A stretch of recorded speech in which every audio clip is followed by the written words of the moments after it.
नमस्कार, आज आपण रेडीमेड गार्लिक ब्रेडची रेसिपी बघणार आहोत।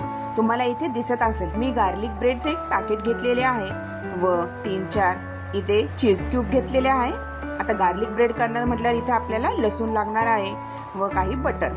मस्तपैकी घरच्या घरी सिंपल असे झटपट गार्लिक ब्रेड रेडी होते। आता आपण जो लसूण घेतलेला आहे तो लसूण आपल्याला थोडासा तेलामध्ये चांगला तळून घ्यायचा आहे। तेल किंवा तुम्ही इथे बटर वापरू शकता। इथे मी बटर वापरलेले आहे। आता बटर टाकून बटर वितळले गरम झाले की त्यामध्ये आपल्याला लसूण टाकायचा आहे व 5-6 मिनिटं तो लसूण आपल्याला ब्राऊन होईपर्यंत या तेलामध्ये बटरामध्ये चांगला मऊ होऊन द्यायचा आहे। आता इथे बटर वितळलेले आहे।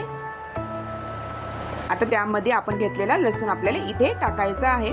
तुम्ही डायरेक्ट लसणाची मोठी कांडी ही भाजून घेऊ शकता गॅसवर डायरेक्ट आणि किंवा तेलामध्ये चांगला तळून घेऊ शकता। आता मी हे बटर मध्ये हा लसूण चांगला तळून घेणार आहे। चांगला इथे आपल्याला लसूण तळून घ्यायचा आहे मऊ होईपर्यंत।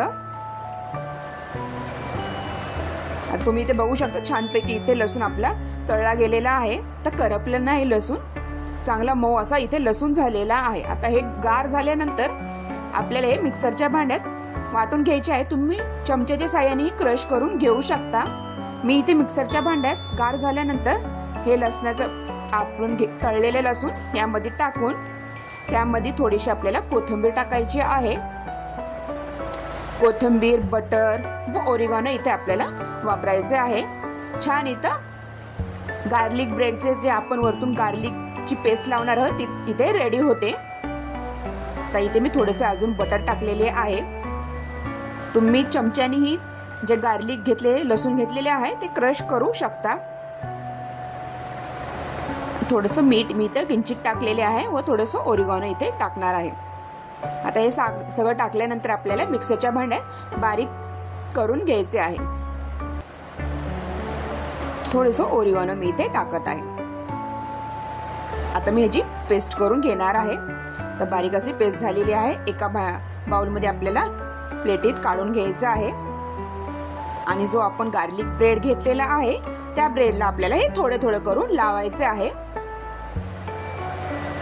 छानपैकी इथं गार्लिकची पेस्ट आपली रेडी झाली आहे। तुम्ही असं करून पेस्ट करून ठेवू शकता व ज्यावेळेस तुम्हाला गार्लिक ब्रेड करायचं आहे त्यावेळेस लगेच आपल्याला हे पेस्ट लावता येते।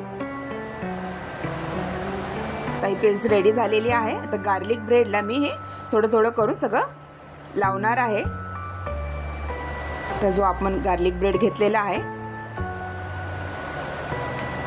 अशा प्रकारे हे गार्लिक ब्रेडचं पाकिट आहे। तुम्ही साध्या सिंपल ब्रेडचंही गार्लिक ब्रेड बनवू शकता। तर सगळ्याला मी हे आपण गार्लिकची पेस्ट जी बनवलेली आहे बटर गार्लिकचं त्या इथं लावून घ्यायचं आहे। तर एक एक करून मी हे सगळे असे लावून घेणार आहे। आता अशा प्रकारे इथे सगळं आपण जी गार्लिकची पेस्ट बनवली होती ती लावून झालेली आहे।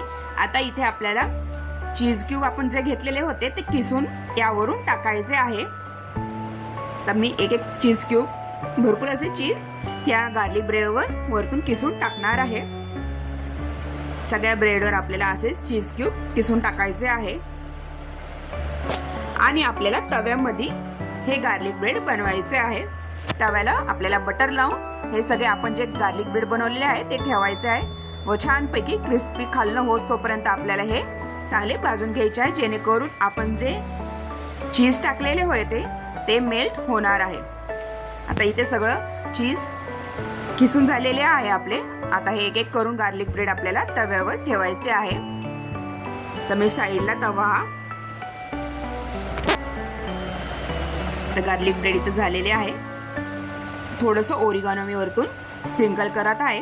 जर तुम्हाला तिखट हवे असेल तर तुम्ही इथे चिली फ्लेक्सही टाकले तरी चालेल। आता आपल्याला गॅसवर तवा हा गरम करायला ठेवायचा आहे व आपल्याला इथे बटर लावून जे आपण गार्लिक ब्रेड बनवलेले आहे ते एक एक करून या तव्यावर सगळे ठेवायचे आहे। सगळं पूर्ण मी असं बटर पसरून घेतलेले आहे जेणे खालनं बटर आपले गार्लिक ब्रेडला लागेल व क्रिस्पी असे आपले इथे गार्लिक ब्रेड होणार आहे। तर सगळे इथे जे आपण गार्लिक ब्रेड बनवलेले आहे ते ठेवायचे आहे। ते अशा प्रकारे मी सगळे गार्लिक ब्रेड ठेवणार आहे व झाकण लावून आपल्याला हे वरचे जे चीज आहे मेल्ट होतोपर्यंत आपल्याला हे गार्लिक ब्रेड ठेवायचे आहे. आता झाकण लावून आपल्याला 5-10 मिनिटं हे असंच ठेवायचं आहे. मग तुम्ही 5-10 मिनिटांनंतर बघू शकता इथे आपले चीज आहे ते मेल्ट झालेले आहे. आता खालूनही आपले गार्लिक ब्रेड हे चांगले क्रिस्पी झालेले आहेत, छान असे क्रिस्पी झालेले आहेत. आता अशा प्रकारे आपली इथे झटपट अशी गार्लिक ब्रेड रेडी झालेली आहे. मस्तपैकी झटपट मुलांना खायला तुम्ही सॉस बरोबर देऊ शकता. जर कधी वीकेंड वगैरेला देऊ शकता. शिवाय तुम्ही स्कूललाही मुलांच्या टिफिनमध्ये एखाद्या दिवशी द्यायला काही हरकत नाही. अशा प्रकारे तुम्ही गार्लिक ब्रेड बनवून देऊ शकता मुलांना. अशा प्रकारे तुम्हाला माझी ही रेसिपी कशी वाटली नक्की कमेंटद्वारा कळवा व माझ्या चॅनलला लाईक, शेअर आणि सबस्क्राईब करायला विसरू नका. पुन्हा भेटूया नवीन रेसिपी सोबत. तोपर्यंत बाय.